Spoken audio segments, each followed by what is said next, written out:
ஒரு டைம் மிஷின்ல ஏறி கிட்டத்தட்ட ஒரு 5000 வருஷம் முன்னாடி இருக்கிற பாபிலோனுக்கு போக போறோம். ம் பாபிலோனுக்கா? ஆமா, எதுக்குன்னா அங்கே அர்காட்னு ஒருத்தர் இருந்தார்.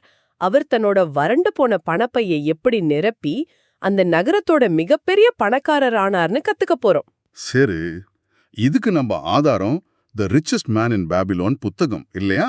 அதேதான். நீங்க கொடுத்த அந்த புத்தகத்துல இருந்து அந்த ரகசியங்களை நாம ஒன்னொன்னா அலச போறோம். ஆமா, இது வெறும் பழங்கதை இல்ல. இன்னைக்கும் நாம பயன்படுத்துற பல நிதி திட்டங்களோட ஆணிவேர் இதுதான்னு சொல்லலாம். அர்காட் தன் மாணவர்களுக்கு 6 முக்கியமான வழிகளை சொல்லிக் கொடுத்தார். நம்ம நோக்கம் என்னன்னா அந்த பாடங்களை சும்மா கேட்டுட்டு போறதில்ல. இல்லவே இல்ல. அது இன்னைக்கு நம்மளோட சம்பளம், செலவு, சேமிப்புக்கு எப்படி பொருந்துதுன்னு புரிஞ்சுக்கிறது தான். சரி, அப்ப முதல் பாடத்துல இருந்து ஆரம்பிப்போமா? கண்டிப்பா. அர்காட் சொல்ற முதல் விஷயமே கொஞ்சம் யோசிக்க வைக்குது. நீ சம்பாதிக்கிற 10 காசுல 9 மட்டும்தான் செலவு பண்ணணும்னு சொல்றார். அதாவது வருமானத்துல 10% நமக்கே நாம சம்பளமா கொடுத்துக்கணும். கேட்க நல்லாதான் இருக்கு. ஆனா ஒரு நிமிஷம், இன்னைக்கு வாடகை, இஎம்ஐ, பெட்ரோல் விலைன்னு பார்த்தா மாச கடைசியில கையில ஒண்ணுமே மிஞ்சிறது இல்லையே. இது நடைமுறைக்கு சாத்தியமா? அந்த காலத்துல இது எளிதா இருந்திருக்குமோ? நீங்க கேக்குறது ரொம்ப யதார்த்தமான கேள்வி. அர்காடோட மாணவர்களும் இதை தான் கேட்டாங்க. ஆனா இங்கதான் ஒரு ஆச்சரியமான உளவியல் உண்மையை அர்காட் சொல்றார். அப்படியா? என்னது இது? அவர் இந்த முறையை கடைப்பிடிக்க ஆரம்பிச்சப்போ அவரால முன்ன மாதிரி நல்லாவே வாழ முடிஞ்சுதான். பண பற்றாக்குறை வரவே இல்ல. உண்மையாவா? ஆமா, உண்மையை சொல்லணும்னா பணம் அவரை தேடி இன்னும் சுலபமா வர ஆரம்பிச்சிருக்கு. இது ஏதோ தெய்வீக விதி மாதிரி வேலை செய்யுதுன்னு அவர் நம்பினார். ஓஹோ. யாரு ஒருத்தர் தன் வருமானத்துல ஒரு பகுதியை தனக்குன்னு ஒதுக்குறாரோ செல்வம் அவங்க கிட்ட தங்குறதுக்கு விரும்புது. காலி பணப்போ இருக்கிறவங்கள அது கண்டுக்கிறதே இல்ல. இது ஒரு மனநிலைய மாத்திர விஷயம் மாதிரி தெரியுது. நாம சம்பாதிக்கிறதெல்லாம் மத்தவங்களுக்கு கொடுக்கறதுக்கு. ஆமா, வீட்டு ஓனருக்கு, கடைக்காரருக்கு, அரசாங்கத்துக்கு. ஆனா நமக்கே நாம முதல்ல கொடுத்துக்கிறது இல்ல. இங்க ஆர்காட் ஒரு முக்கியமான தேர்வையும் வைக்கிறார் இல்லையா? என்ன தேர்வு? நம்ம கிட்ட இருக்கிற பணத்தை வச்சு உடனடி ஆசைகளை நிறைவேற்றிக்கலாமா, இல்ல எதிர்கால சொத்துக்களை உருவாக்கலாமான்னு. சரியா சொன்னீங்க. அவர் சொல்றது இதுதான்.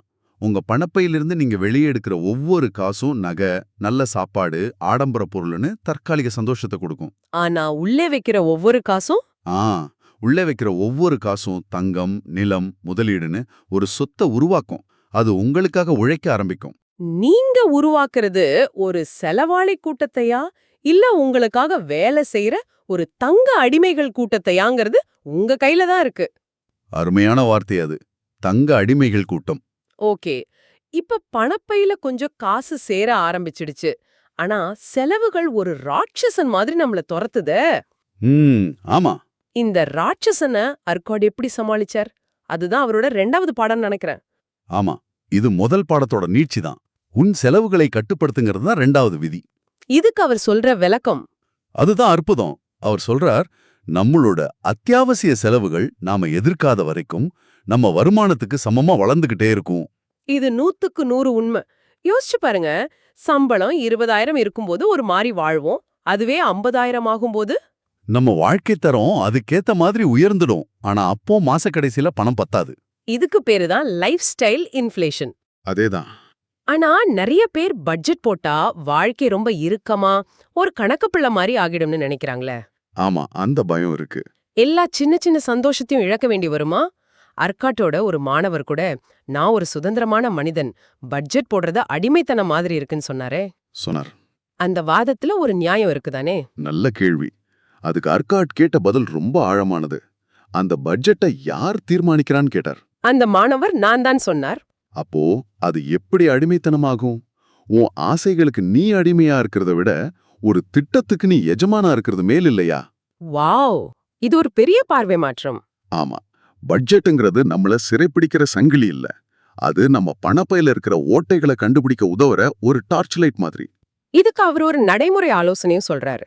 ஒரு களிமண் பலகையில, அதாவது நாம ஒரு பேப்பர்ல நமக்கு வேணும்னு நினைக்கிற எல்லாத்தையும் எழுத சொல்றார். அப்புறம் நம்ம வருமானத்தோட 90% எதுவெல்லாம் உண்மையிலே முக்கியம், எதுவெல்லாம் சாத்தியம்னு தேர்ந்தெடுத்து மத்தத அடிச்சிட சொல்றார். அது மட்டும் இல்ல, அந்த அடிக்கப்பட்ட ஆசைகளுக்காக வருத்தப்படக்கூடாதுன்னு சொல்றார். ஆமா, இது நம்ம தேவைகளையும் ஆசைகளையும் பிரிச்சு பார்க்க வைக்குது. பட்ஜெட்டுங்கிறது ஒரு செலவு கட்டுப்பாட்டு கருவி மட்டும் இல்ல. அது நம்ம கனவுகளை நிஜமாக்க உதவுற ஒரு வரைபடம். சரியா சொன்னீங்க. எந்தெந்த செலவுகள் நம்மள இலக்குல இருந்து திசை திருப்புதுன்னு அது தெளிவா காட்டிடும். ஓகே, முதல் 2 விதிகளை பார்த்தா சேமிக்கிறது, பட்ஜெட் போடுறதுன்னு பணத்தை கட்டுப்பாட்டுக்குள்ள கொண்டு வர்றத பத்தி பேசுது.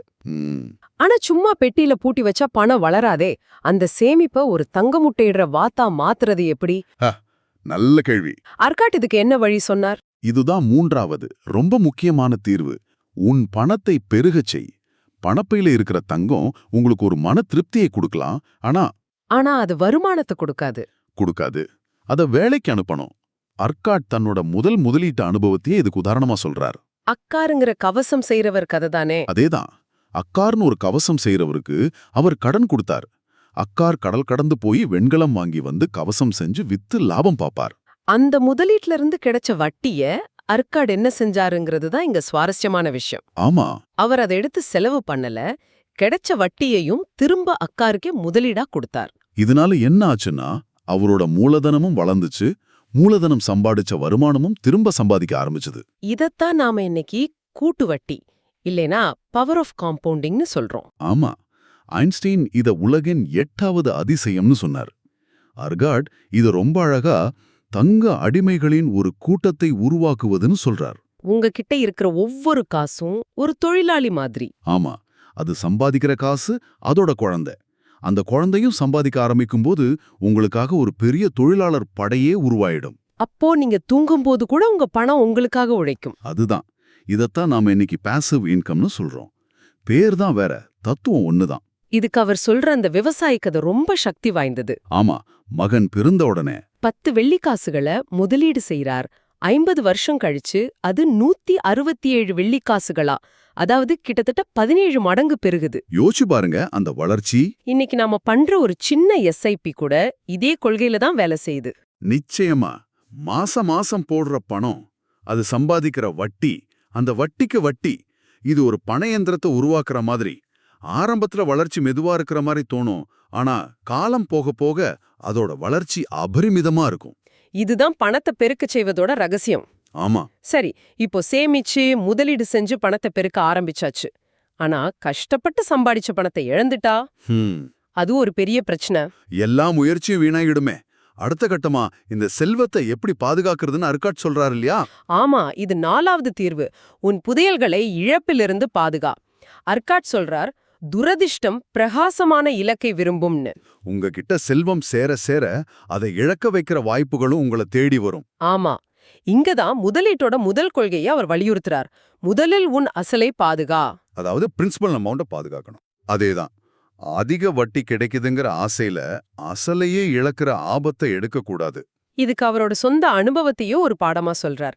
ஆமா, அந்த அஸ்மூர் கதை.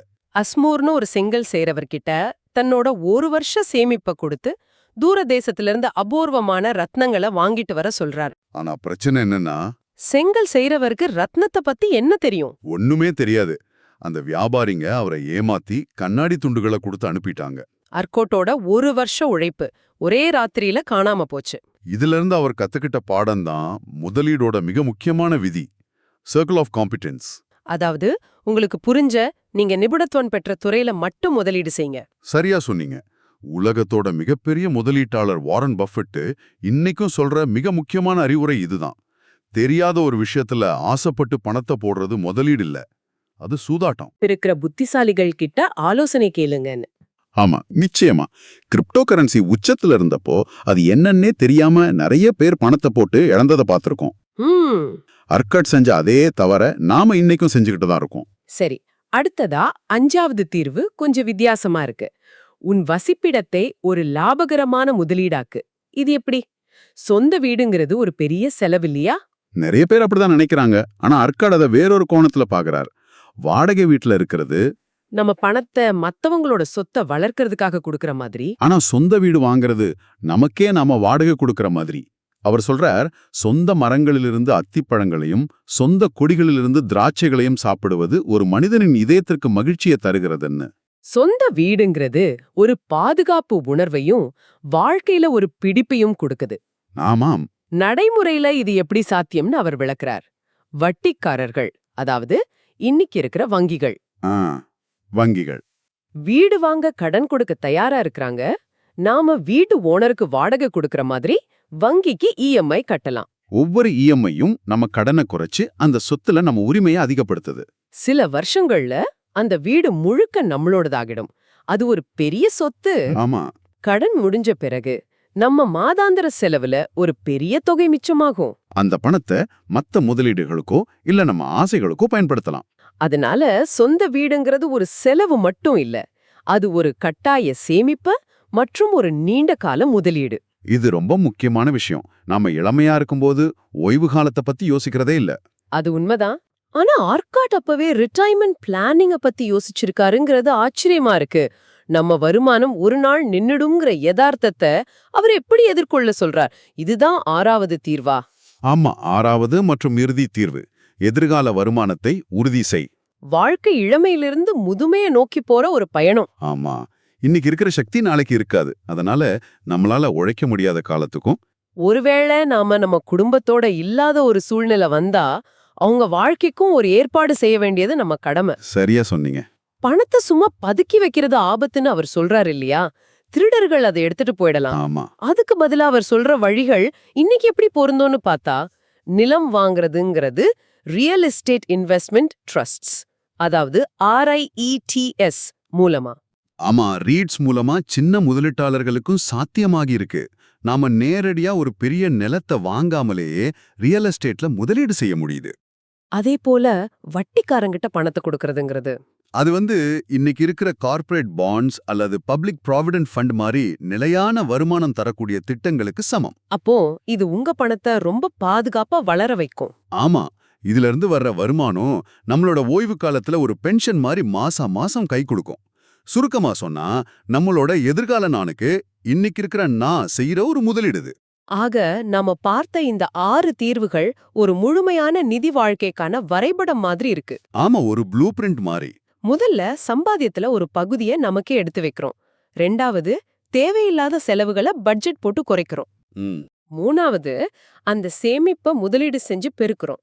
4வது அந்த முதலீடுகளை நிபுணர்களோட ஆலோசனையோட பாதுகாக்கிறோம். சரி. 5வது சொந்த வீட்டை ஒரு சொத்தா மாத்துறோம். கடைசியா நம்ம ஓய்வு காலத்துக்கு ஒரு நிலையான வருமானத்தை உறுதி செய்றோம். இதுல கவனிக்க வேண்டிய விஷயம் என்னன்னா, இந்த கொள்கைகள் ஆயிரக்கணக்கான வருஷங்களுக்கு முன்னாடி சொல்லப்பட்டிருந்தாலும் அதுல ஒரு வார்த்தை கூட இன்னைக்கு பொருந்தாம இல்ல. அதுதான் ஆச்சரியம். சேமிப்பு, பட்ஜெட், கூட்டு வட்டி, இடர் மேலாண்மை, சொத்து உருவாக்குதல், ஓய்வூதிய திட்டம், இது எல்லாமே இன்றைய நவீன நிதி ஆலோசனைகளோட அஸ்திவாரம். இதுதான் காலத்தால் அழியாத ஞானத்தோட சிறப்பு. ஆமா. இறுதியாக உங்களுக்காக ஒரு சிந்தனை. ஆர்காட் பணத்தை கையாள்வதில் அனுபவமுள்ள புத்திசாலிகளிடம் ஆலோசனை கேட்க சொன்னார். உங்க வாழ்க்கையில அந்த அனுபவம் உள்ளவர்கள் யார்? அது ஒரு நிதி ஆலோசகரா, வெற்றிகரமான ஒரு உறவினரா, நீங்க படிக்கிற புத்தகங்களா, இல்ல இந்த மாதிரி நீங்க கேக்குற ஒரு உரையாடலா?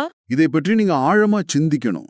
ஏன்னா சரியான ஆலோசனையை பெறுவது ஆர்காட் இழந்தது போல உங்கள் புதையலை இழக்காம பாதுகாக்கும்.